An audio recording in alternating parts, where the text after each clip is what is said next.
I know कि आवाज़ सुन के कुछ लोग तो समझ गए होंगे कि आज हम किसके बारे में बात करने वाले हैं, और जो लोग नहीं समझे तो उनको मैं बता दूं।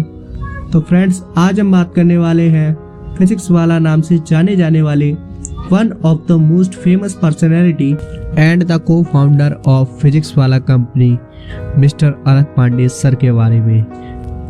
तो फ्रेंड्स, आज हम जानेंगे कि सर ने यहाँ से लेकर यहाँ तक का सफर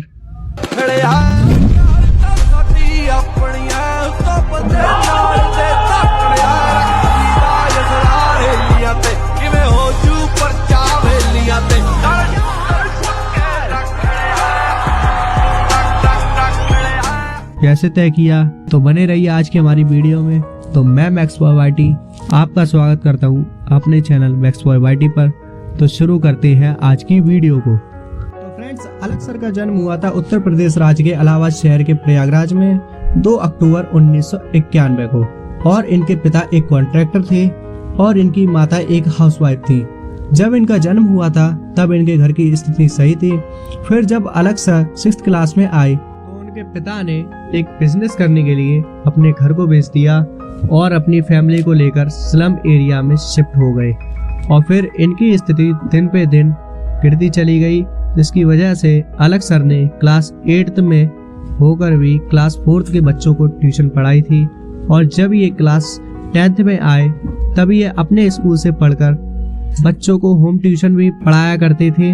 एक बार जब एक कोचिंग इंस्टीट्यूट ने अलख सर को क्लास 9th के बच्चे को फिजिक्स पढ़ाने के लिए कहा। सर का तो फेवरेट सब्जेक्ट वैसे भी फिजिक्स ही था, और उस टाइम बच्चों को सर ने इतनी बढ़िया तरीके से फिजिक्स पढ़ाई कि जब कोचिंग इंस्टीट्यूट वालों ने जब उन बच्चों से पूछा कि तुम्हें फिजिक्स के टीचर यही चाहिए, तब पूरी क्लास ने हाँ में जवाब दिया। मतलब देख रहे हो कि सर का पढ़ाने का तरीका दूसरों से कितना अलग था। लेकिन सर के पास कोई डिग्री ना होने के कारण वहाँ से भी उन्हें निकाल दिया गया। लेकिन अलख सर रुके नहीं। जब उन्होंने क्लास 12th के बाद उन्हें गवर्नमेंट कॉलेज में बीटेक करने की अपॉर्चुनिटी मिली, तब उन्होंने फिजिक्स में इंटरेस्ट होने की वजह से मैकेनिकल इंजीनियर का कोर्स चुना। लेकिन कॉलेज का एनवायरनमेंट ठीक ना होने के कारण उन्होंने 3 साल में उस कॉलेज को भी छोड़ दिया और उन्होंने फैसला किया कि वो अब बच्चों को होम ट्यूशंस ही पढ़ाएंगे। और जब उन्होंने एक कोचिंग इंस्टीट्यूट को ज्वाइन किया तो जो लेक्चर वो उस कॉलेज इंस्टीट्यूट में दिया करते थे, और वो लेक्चर घर पर आने के बाद उसे रिकॉर्ड करके यूट्यूब पर अपलोड किया करते थे। और धीरे धीरे जब उनके यूट्यूब चैनल पर बहुत स्टूडेंट उनसे जुड़ने लगे, तब उन्होंने उन बच्चों को पढ़ाने के लिए 2020 में उन्होंने अपने एक फिजिक्स वाला ऐप को लॉन्च किया, जिस पर उन्होंने पढ़ाना शुरू किया। लेकिन फिर उनके सामने एक परेशानी आई कि जब उन्हें अलग अलग क्लास के बच्चे और अलग अलग जगह के बच्चे आने लगे, तो उन्होंने इस समस्या को सुलझाने के लिए एक इंस्टीट्यूट खोला, जिस पर उन्होंने कुछ टीचर्स को हायर किया। और देखते ही देखते जब इनके ऐप पर ज़्यादा बच्चे ऐड होने लगे, तब बड़ी बड़ी कंपनी जैसे बायजूस, अनअकैडमी जैसी बड़ी बड़ी कंपनी ने इनके टीचर्स को बड़े बड़े ऑफर्स देकर अपने प्लेटफॉर्म पर लेकर आए। लेकिन अब ये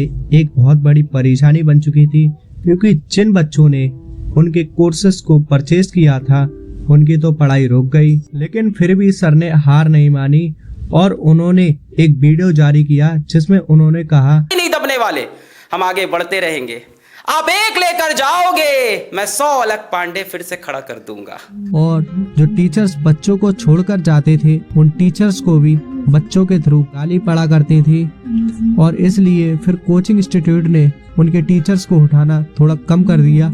और फिर सर ने जब IIT, JEE, नीट जैसे कोर्स को 5 से 10 हजार में लॉन्च किया, जिन कोर्स की दूसरी कंपनी लाखों रुपए चार्ज किया करती थी, उसके बाद इनके ऐप पर बच्चों की संख्या तेजी से बढ़ने लगी, क्योंकि फिर जो गरीब बच्चे हुआ करते थे उनको भी इन कोर्स का लाभ मिला। फिर इसके बाद बड़ी बड़ी कंपनी के कोर्स के प्राइस में भी काफ़ी गिरावट आई। कुछ लोगों ने तो इनका कंपैरिजन जियो वालों से किया था, क्योंकि इन्होंने अपनी कंपनी के साथ साथ दूसरी कंपनीज के भी प्राइस गिराए थे। और इनके कोचिंग इंस्टीट्यूट में कोई भी टीचर कभी भी शो ऑफ नहीं करता है और पढ़ाई के साथ साथ बच्चों से हंसी मजाक भी किया करते हैं और बेहतर एजुकेशन भी देते हैं। यही वजह बनी कि 2022 में BMW कंपनी 8,000 करोड़ की एक यूनिकॉर्न कंपनी बन गई।